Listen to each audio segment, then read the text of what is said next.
good. We've got good ground. Final question, how many people live in the park? About 5,000. What do you all represent tax base for pictures? We have a net assessed value of roughly $800 million in the east and west side. And that's what pictures monthly? I actually, it's about the money.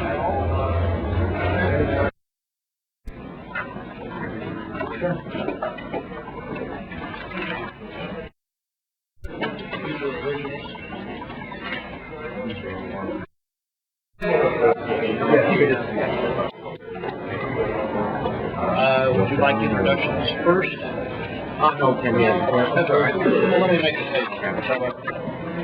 Today, the town of Fishers is filing an action in Hamilton Superior Court Number 1, asking Judge Nation to make a determination under what's called a declaratory judgment action as to whether or not the town of Fishers has the right to proceed first on its annexation because it initiated that process first, or whether the petition for incorporation filed with the Hamilton County Commissioners can proceed. It's our expectation that the court will follow the Indiana law, which we believe is clear, and that is that Fishers is first and has the right to proceed to the exclusion of any incorporation effort, which we contend at this point is not legally sufficient. More to the point, Fishers currently is a town with a population of about 65,000. We have accredited, internationally accredited fire and police departments. We have a fabulous park system. We have a very efficient form of government. We essentially encompass the areas that are targeted for annexation. It's our view that that is the most effective and efficient way to provide good government services to these areas. It's revenue neutral in the sense that because the levies are frozen, new taxes that are collected simply equate to the additional services that are required to be provided. For those of you who had the opportunity to review our fiscal plans, which are very detailed, you'll understand how these dollars that are incorporated will actually be spent to provide capital improvements and other services directly to the areas that are to be annexed. They say they don't need any services. They seem to be doing okay out there. I will not try to speak for them. Today is about the issue of incorporation and the concern for what may very well be higher taxes with less services. The annexation proceeding is going to go apace, but today this is about the incorporation issue. What do you look for a ruling? You don't have to look at any. I have no idea. Obviously, I think in the interest of everyone, the sooner the better, but that's going to be within the control of the court's calendar. Today, in addition to me, I'd like for you to know Brian Babb and Carl Mulvaney, who are part of our special counsel team today. Also, Jim Gooden is the attorney for Forest Knoll subdivision and Country Lane subdivision. They've joined in this complaint because they have pre-annexation agreements with the town, which they intend to rely on, notwithstanding the fact that they were included in the incorporation papers filed with the commissioners. Also today, Anthony Murray is with us. Anthony is the president of the Hamilton County Firefighters Association, and he has a concern about public safety issues, and I think that would be the primary purpose of his interest in what's going forward. It's also noteworthy that in addition to the interference with the contracts that are in existence between Forest Knoll, Country Lane Estates, and the town, that the annexation or the incorporation papers include areas that are currently within the corporate limits of the town, among other things that are simply problematic about the incorporation petitions. That's a fairly significant issue.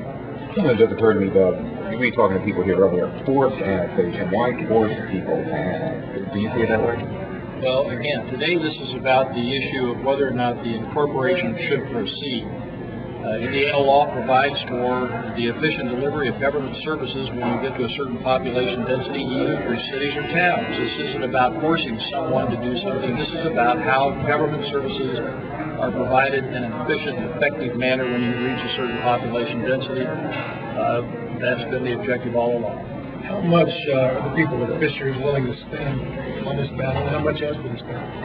Well, I'd be happy to answer that question if I could. We've tried to be moderate in our approach to the expenditures to date. This is about forever. This is about unifying a community that currently benefits from the parks, the roads, the services that are provided. It's about trying to find ways to recognize that long-term, more effective and efficient government comes about by virtue of a good, well-planned town that has a broad range of uses, characteristics. If you look again, it's not incorporation. If you look at the incorporation areas, these are residential areas. There's no commercial, there's no industrial, there's no room for growth. Incorporation is about higher taxes, less services. That's the concern. As they move forward, you have to adjust for your height. That they will honor those agreements, and that certainly they wouldn't try and force you to become part of this. Your response to that is? It's news to me. I've not been told that. None of our residents been told that. That's good enough, I think. Tony? And you are your title? President of Hamilton County Professional Firefighters Association. Do you have concerns over the agreements with the fire arrangement that they have set up with the opposed two towns? We do. This is we represent firefighters, paramedics, and officials throughout Hamilton County. Currently, the residents of Geist receive their services, emergency services, fire protection, and EMS services from the Fishers Fire Department, and proposed that would be replaced under incorporated towns. We have concern for that.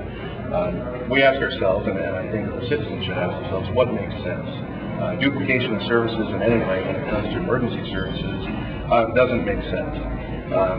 The quality of service that's delivered currently to the residents of Geist is second to none. The Fishers firefighters are trained and are above minimum standards from the state, and provide technical services.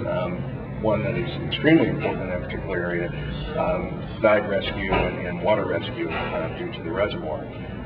Advanced life support services that are provided by the paramedics there. There's a lot of unknowns as to what type of service will be provided and in what kind of timely fashion. In our business, time is a factor. Whether it's a heart attack or whether it is fire, knowing that fires double in size every minute is a true concern for us and our employees and our membership, as well as the members of the community there. And they say that the GUO says we have adequate fire protection, you would say.